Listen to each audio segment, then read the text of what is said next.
আমার একটা গল্প বলি। এটা আমারই গল্প। সিগারেটটা অনেক বেশি খাওয়া হয়ে যাচ্ছে এখন। অনেক অনেক বেশি খাওয়া হয়ে যাচ্ছে।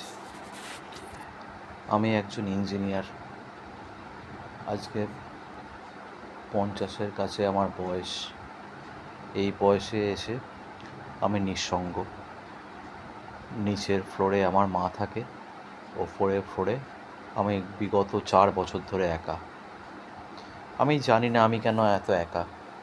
এর কোনো উত্তর আমার কাছে নেই।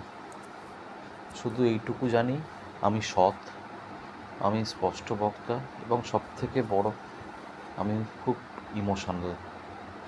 আমি প্রচণ্ড অভিব্যক্তিপ্রবণ একজন ব্যক্তি। আমি জানি না আমি এটা কী করে শুরু করব বা কীভাবে শেষ করব। এটার এখনও শেষ হয়নি। আমি এখনও আশাবাদী, এখনও আমি আশায় বুক বাঁধি। জানি আশা নিয়ে আমাকে বেঁচে থাকতে হবে। একটা স্বপ্ন বাস্তব করার আশা। জানি না আমি বেঁচে থাকবো কি না ততদিন। আমি, আমার ছেলে, আমার বউ সবই আছে। 21 বছর, 2004 সালে আমার বিয়ে হয়। প্রেম পরিণয়। অনেক বাধা বিপত্তি ছিল আমার স্ত্রীর দিকে। 7 বছরের প্রেম। ওই দিকে আমি তাকাইনি। আমার দিদি, আমার জামাইবাবু, এরা আমার অনেক সাহায্য করেছে বিয়ের জন্য। আমার বন্ধুস্থানীয় অনেকে আছে, তারাও অনেক সাহায্য করেছে। কিন্তু তারা আজকে ব্রাত্য। কার কাছে? আমার স্ত্রীর কাছে। আমি জানি না এটা আমি ট্র্যাপে পড়েছিলাম না ট্র্যাপে পড়িনি। কে বা কারা আমাকে ট্র্যাপে ফেলেছে আমি সেটাও জানি না। কিন্তু আজকে এই বিগত 4 বছর ধরে ওরা আমার সাথে নেই। ওরা আছে আমার স্ত্রীরই বাপের বাড়িতে। আমার শ্বশুরমশাই নেই, অনেক বছর আগে উনি মারা গেছেন। কিন্তু ও পড়াশুনো করছে ক্লাস 9 থেকে ওর বাপের বাড়ির একটা স্কুলে, এবং সেই স্কুলে ওর পড়াশুনো ক্লাস 9, 10 মাধ্যমিক দিল, তারপরে এসছিল। মাধ্যমিক দেওয়ার পরে 2 বছর কেটে গেছে, উচ্চ মাধ্যমিক দেওয়া হয়ে গেছে ওর, 2 সপ্তাহ হয়ে গেছে, কিন্তু এখনও বাড়ি আসেনি। মাধ্যমিকে লাস্ট বাড়িতে এসেছিল, আমার বাড়িতে। ওর বাড়ি থেকে আমার বাড়ির দূরত্ব মাত্র 12 কিলোমিটার। হয়তো 1 ঘন্টার জার্নি। তাতেও ওর মাথা ধরে, তাতেও ও আসতে চায় না, ওর পড়াশুনো ক্ষতি হবে। আমি জানি না এর কতটা বাস্তবতা, কতটা অবাস্তবতা। আমি অনেক চেষ্টা করেছি, তাতে আমাকে অনেক কথা শুনতে হয়েছে। আমার মা, আমার বাবা বেঁচে নেই, 2013তেই গত হয়েছেন। আমার বাড়িতে কেউ থাকে না। আমার দিদি, যদিও আমার একটা সম্পত্তির ভাগ আছে, দিদি থাকে তার শ্বশুর বাড়িতেই থাকে। তা আমার দিদির একটা ভাগ আছে, আমি বলেছিলাম, সেই ভাগটা নিয়ে আমার স্ত্রীর যত আপত্তি। এবং বিগত 6 বছর যাবৎ, 7 বছর যাবৎ ওর কোনো সম্পর্ক রাখতে চায়নি ওদের সঙ্গে। সেটা ঠিক আছে, তাও মেনে নেওয়া যায়। কিন্তু আমি এটাই মানতে পারি না, ওরা কেন আসবে না। স্ত্রী আমার মাঝে মধ্যে আসে, 2 সপ্তাহে একবার। একটি কুকুর আছে, তাকে দেখাশোনা করার জন্য বা তার কিছু জিনিসপত্র দেখার জন্য আসে, এসে চলে যায়। কিছুক্ষণের জন্য থাকে, কিছু ঘন্টার জন্য থাকে, থেকে চলে যায়।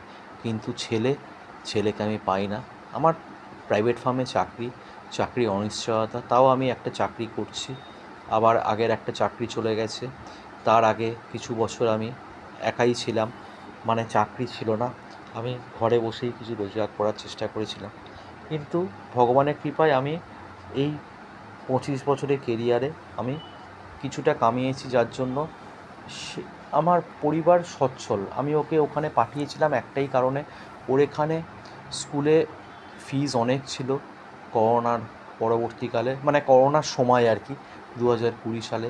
তারপরে করোনা কাটলো, তখন ও ওই স্কুলে চান্স পেয়ে গেল অ্যাডমিশন টেস্টে। তারপর আমি দেখলাম স্কুলটা ভালো, আমি অনলাইনে রিভিউ নিলাম, ভালো স্কুল, ওর বাড়িরও কাছে, এটা কথাবার্তাও হলো ও সপ্তাহে আসবে একবার করে। তারপরে আমার মাও আসে, বয়স হয়ে গেছে, মার জন্য ও অনেক অশান্তিতে ভুগেছে, সেটা দুতরফেই হয়তো সমস্যা ছিল এবং আছে, আমি সেটা মানছি। কিন্তু আমি আমি তো তার স্বামী, আমি তো তার বাবা, আমার জন্য কি একবারও মন কেমন করে না? আমি এটাই আমার অবাক লাগে। আমি অনেক মেসেজ করি, অনেক ফোন করি, সে ফোন ধরে না, এবং আমি সপ্তাহে একবার করে শনিবার যাই, রোববার সকালে চলে আসি। এবং যখনই আমি আমার কথা বলি আসার জন্য, মানে সে কি বলবো, আমার স্ত্রীর কি কথা এবং তার কি মানে ভাব, যে এখানে এসে তার সমস্ত জীবন নষ্ট হয়ে গেছে, সব কিছু নাকি আমি ধ্বংস করে দিয়েছি। আমি বুঝি না, এই 4 বছরের মধ্যে এই উপলব্ধিটা হলো, তার আগে এই উপলব্ধিটা হয়নি।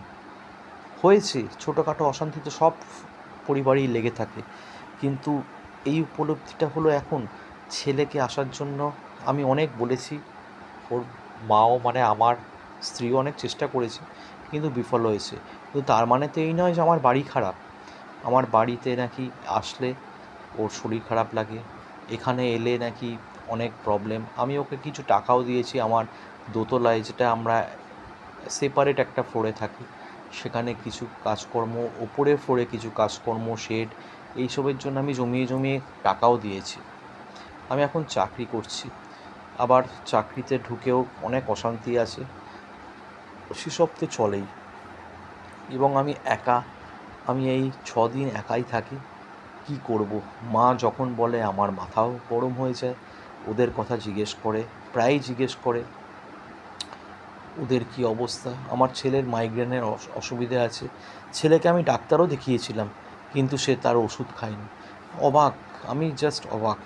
আমি জানি না এর পরিণতিটা কী। আমি হয়তো এটা পর্ব 1 বা চ্যাপ্টার 1, এর পেছনে অনেক হিস্ট্রি জড়িয়ে আছে, আমি একটা একটা করে পরে সব বলবো। কিন্তু এইটা হচ্ছে একটা জিস্ট, যেটা একজন পুরুষ মানুষের পক্ষে একা বেঁচে থাকার প্রচণ্ড প্রচণ্ড অসুবিধের কারণ। একা কোনো মানুষ বাঁচতে পারে না। আমার বন্ধুবান্ধব আছে, কিন্তু বিয়ের পরে আমি বন্ধুবান্ধব সম্পূর্ণরূপে ত্যাগ করেছিলাম, কারণ আমি জানি আমার ফ্যামিলি নিয়ে আমাকে বেঁচে থাকতে হবে, এবং সেই ফ্যামিলি যার মধ্যে স্ত্রী, সন্তান এবং মা আছে। বাবা মারা যাওয়ার পরে মাকে ধরেই আমি বেঁচে আছি এখন। হ্যাঁ, ছেলের ওইটা আমি একটা কারণ বলেছিলাম স্কুল ছাড়ার। আর একটা কারণ ছিল, মানে মেন যে কারণটা আমাকে ভাবায় তখন 4 বছর আগে, যে ওর স্কুলে খুব চাপ ছিল, আইসিএসসি স্কুলে, আইসিএসসি বোর্ডের স্কুলে নাকি পরের ক্লাসের কোয়েশ্চেন দিত, পরের ক্লাসের জন্য পরীক্ষা নিত, যেটা কিনা খুব মানে টাফ ওর পক্ষে। ও ডেলি রাত্রিরে এসে ওর মাকে কান্নাকাটি করে বলতো, আমি রাত্রিরে শুনতে পেতাম এগুলো। তারপরে আমি আর এটা মানে যৌথভাবে ডিসিশন নিলাম যে ওর স্কুলটা চেঞ্জ করতে হবে, একটা ওয়েস্ট বেঙ্গল বোর্ডের ইংলিশ মিডিয়াম স্কুলে দেব, যাতে কিনা ইংলিশেও হবে, প্লাস টাকার অঙ্কটাও কম থাকবে, এবং সর্বোপরি ও শিক্ষাটা ভালো হবে। স্কুলের রিভিউটাও আমি পড়েছিলাম, কিন্তু কি বলবো, সেই স্কুলে জয়েন করার পর থেকেই আমার এই দুরবস্থা শুরু হলো। এটা একটা জয়েন্ট ডিসিশন ছিল, সেই জয়েন্ট ডিসিশনটা আমার কাছে অভিশাপের মতো নেমে এলো। ধন্যবাদ। আমি জানি না আপনাদের কেমন লাগলো। স্কিনটা ব্ল্যাক, কালো, কারণ আমি কালোটা এখন পছন্দ করি। আগে আমার ফেভারিট রঙ ছিল সাদা, এখন আমার ফেভারিট রঙ ব্ল্যাক। আমি জানি না এটা আপনাদের কেমন লাগলো। এরপরে আপনাদের ডিম্যান্ড অনুযায়ী আমি আবার ফিরে আসবো। ধন্যবাদ।